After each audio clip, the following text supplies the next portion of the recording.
Hello, welcome back. Let's read some more.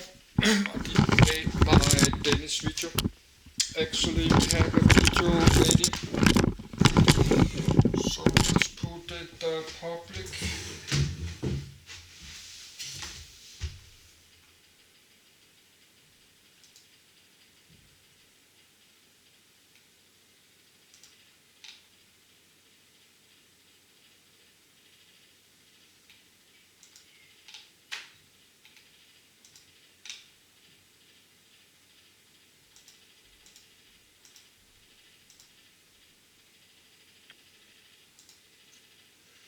Yes, I had to select the thumbnail. I start to get tired because I make video every day. I'm trying to make some video in Danish, my language, about history of cars. Then we have this steam cars and steam buses. So let's read this one. That's a short one. London Steam Carriage. Trevithick's London Steam Carriage 1803. The London Steam Carriage was an early steam-powered road vehicle constructed by Richard Trevithick in 1803 and the world's first self-propelled passenger-carrying vehicle.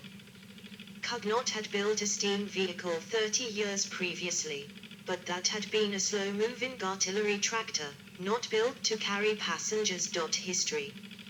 In 1801, after James Watt's earlier patent on a carriage propelled by a steam engine had expired, Richard Trevithick constructed an experimental steam-driven vehicle, Puffing Devil, at Camborne, Cornwall.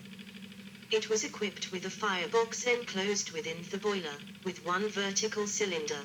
The motion of the single piston was transmitted directly to the driving wheels by means of connecting rods.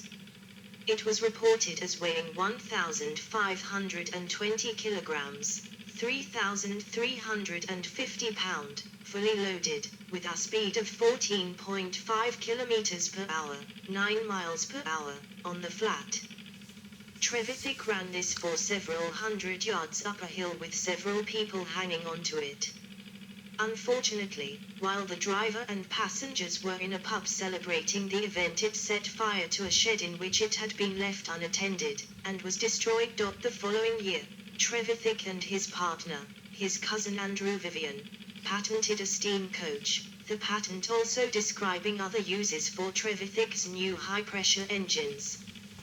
The vehicle was assembled at Felton's Carriage Works at Leather Lane, London.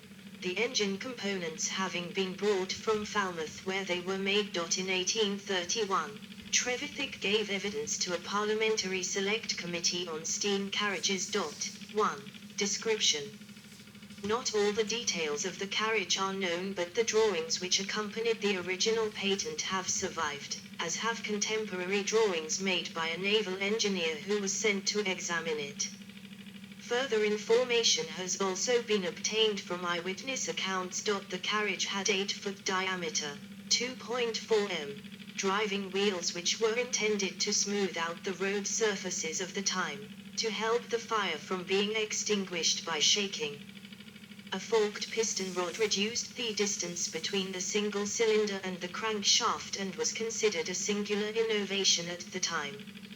Spring-operated valve gear was used to minimize the weight of the flywheel, overcoming one of the drawbacks of industrial steam engines. The engine had a single horizontal cylinder which, along with the boiler and firebox, was placed behind the rear axle.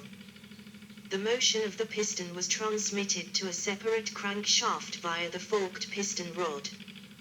The crankshaft drove the axle of the driving wheel, which was fitted with a flywheel, via a spur gear. The steam cocks, used to blow out water condensate from the steam chest. The force pump and the firebox bellows were also driven by the crankshaft. 2. The patent shows two features which may have been incorporated by Trevithick to discourage unlicensed copies. If the engine had been assembled as per the patent drawings, it would have been able to run only backwards, and if the water pump had been arranged to be driven by the valve spring as shown, it would have run unevenly if at all.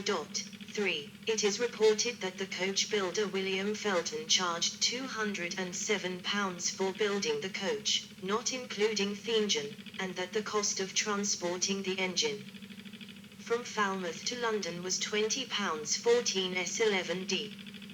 The cost of engine is unknown. 3. Operation. Following its completion, the London steam carriage was driven about 10 miles, 16 kilometres, through the streets of London to Paddington and back via Islington, with 7 or 8 passengers, at a speed of 49 miles per hour, 14.5 kilometers per hour.